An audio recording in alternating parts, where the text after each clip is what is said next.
So this is what my recommendation will be.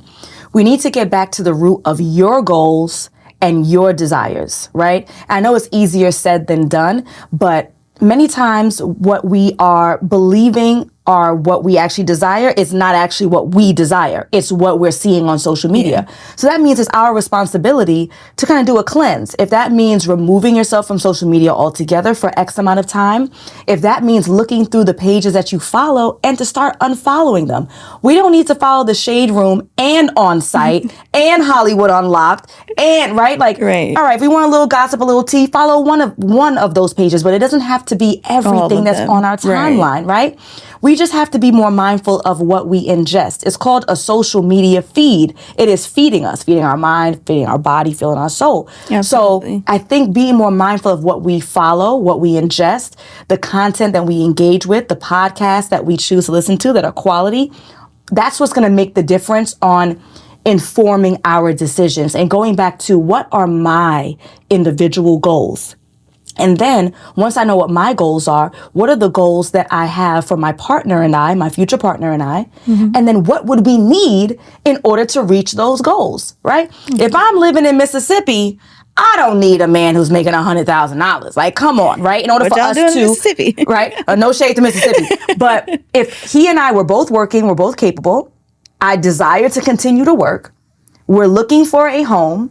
If we want X amount of children, we may want X amount of bedrooms. Like, do the math. What works for y'all. And then you figure out what works for you. And perhaps $70K is enough. Perhaps $80K is enough. So it's about being true to what your desires are and not allowing social media and others to interject into your own thoughts, your own beliefs, your own goals, your own desires. So I think that would be an excellent start. Folks need to be more mindful of who they follow and the content that they engage with, and because that is going to have either a positive or negative impact on what they say their expectations are. Or this 6'6", not even knowing. Like, come on. I never Everybody don't make six figures. It's like, hello.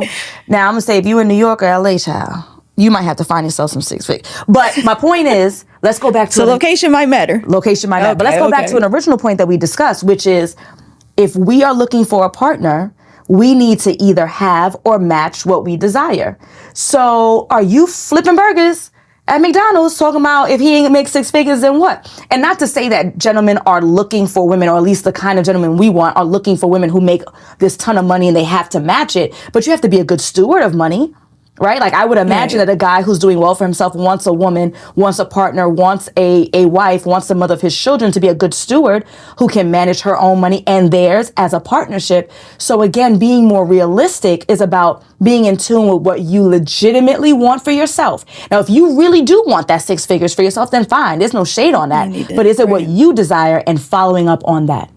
Okay. Because I know, like, I don't feel like a guy has to take you to a certain place, you know, like I ain't saying Ruth Chris on the first date. But then nowadays, I feel like it's being common for guys to ask you to a coffee shop. And I'm like, where is the soft spot between coffee shop is just like, okay, not everyone drinks coffee, you know what I'm saying? It doesn't have to be this super expensive date, but I feel like they're starting to just lowball people nowadays and just saying anything. Mm-hmm. So I feel like if we know what's Cheesecake Factory, I don't think that's a bad spot. You know, I don't think that's a bad spot. Mm-hmm. But it's just like you said, finding what works for you. Finding what works for you, being unrealistic, I think. Yeah. I mean, I've probably spoken about the coffee shop ad nauseum, so I apologize in advance. I'm not crazy about the coffee shop. I think it's low effort. I don't care about the money. You know what I'm saying? I don't care about the money. It's low effort. So I get it. But I also would not have an expectation of Ruth Chris either. Yeah, but again, just be intentional. I think just being intentional. Right. But that's me. And so my expectations and standards doesn't have to be everyone else's. You have to decide for yourself, and allowing it to be your decision and not the pressures of society, the pressures of social media, the pressures of your friends and your family. I think something else that's key that we're missing too is folks, especially women, shutting their mouth. If you don't believe that your friends would approve and you approve, then that's enough. Yeah. Like, it doesn't have to be that everyone has to agree and approve with what if you like coffee dates because you like coffee, and the real benefit of the coffee dates is that you get to escape from something that you potentially may not like. So the coffee date is going to be 30 minutes. If this guy is a weirdo, if he doesn't look the way that I thought he looked, whatever it is that makes me uncomfortable, I can excuse myself very quickly and easily, versus a 2-hour whatever, museum walk or whatever that might be. So I get it, but your standard is your own and no one else has the right to tell you that you're doing too much or too little. Let it be you. Right. If you're happy with the result, fine. If you're not, then you have to reconsider your approach, right? True. Yeah. So I know that you were thinking about asking for single moms, what are some strategies that they should be using to navigate dating more successfully? So first, before we get into that, tell me about you. Have you had any difficulty navigating dating as a single mom? Sort of, kind of. I don't feel like maybe it's just a personal or an internal thing, or we're in our head, you know what I'm saying? Because I feel like most men, after you leave them, they're like, oh, you'll never find anyone to like you with your kids and stuff like that. So sometimes we tend to internalize it.